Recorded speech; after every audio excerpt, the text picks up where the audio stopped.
Hello guys, চলে আসলাম আরও একটি ভিডিও নিয়ে। আজকে তোমাদের সাথে শেয়ার করব কি করে আমি পটেটো স্মাইল বানাই। তবে চলো দেখিয়ে দিই কি করে আমি বানালাম। এর জন্য প্রথমে 3টে আলু সেদ্ধ করে রেখেছি, আর নিয়েছি ময়দা, স্বাদ অনুযায়ী নুন আর লাল লঙ্কার গুঁড়ো। এইগুলোকে আমি পাশে সরিয়ে রাখলাম। তারপরে সেদ্ধ করা আলুটিকে নিয়ে ওর খোসা ছাড়িয়ে নেব।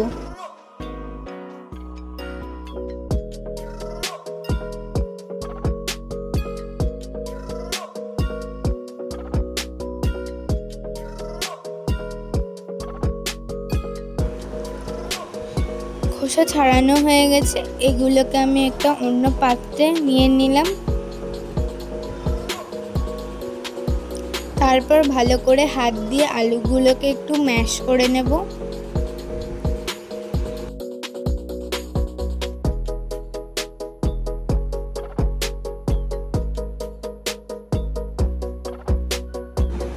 ম্যাশ করা হয়ে গেছে, এর মধ্যে আমি দিয়ে দেব লাল লঙ্কার গুঁড়ো, স্বাদ অনুযায়ী নুন। এখানে তোমরা হলুদও ইউজ করতে পারো, কিন্তু আমি হলুদ দিইনি। তারপর আমি দিয়ে দিলাম ময়দা,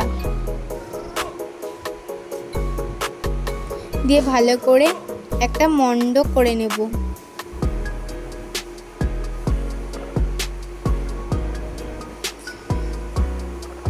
ভালো করে মাখতে হবে।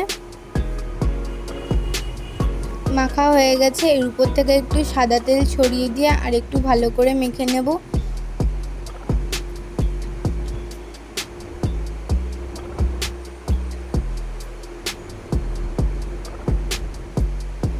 মাখা হয়ে গেছে, এর থেকে ছোট ছোট লেচি বার করে হাতের সাহায্যে গোল গোল করে নিয়ে চ্যাপ্টা করে দেব।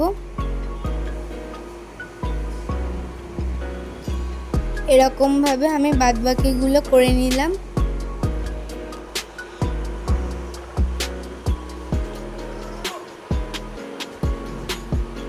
দেখো সব করা হয়ে গেছে। এবার আমি একটা চামচের সাহায্যে এর উপর থেকে একটা স্মাইল করে দেব।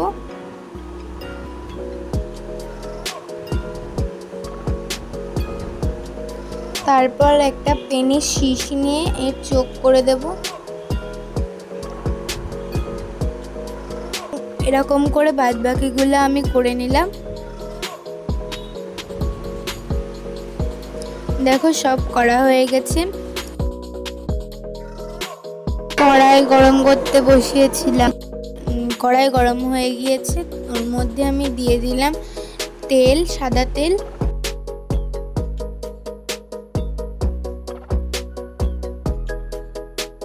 তারপরে ওর মধ্যে দিয়ে দিলাম পটেটো স্মাইলগুলো। তেলে আস্তে ছাড়তে হবে, নাহলে ভেঙে যাওয়ার সম্ভাবনা থাকতে পারে।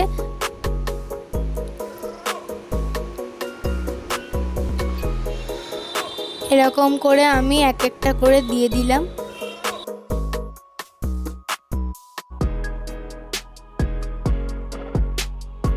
এইবার একটু লাল হওয়া অবধি এটাকে ভাজতে দিতে হবে। একটু খুন্তির সাহায্য নিয়ে আমি উপর থেকে একটু তেলও ছড়িয়ে দিচ্ছি যাতে তাড়াতাড়ি হয়। তারপর উল্টো দিকটা ভেজে নেব।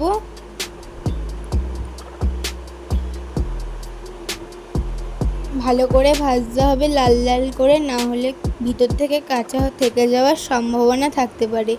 আমার ভাজা হয়ে গেছে, তারপরে তুলে নিলাম। এরকমভাবে বাদবাকিগুলো আমি করে নিলাম।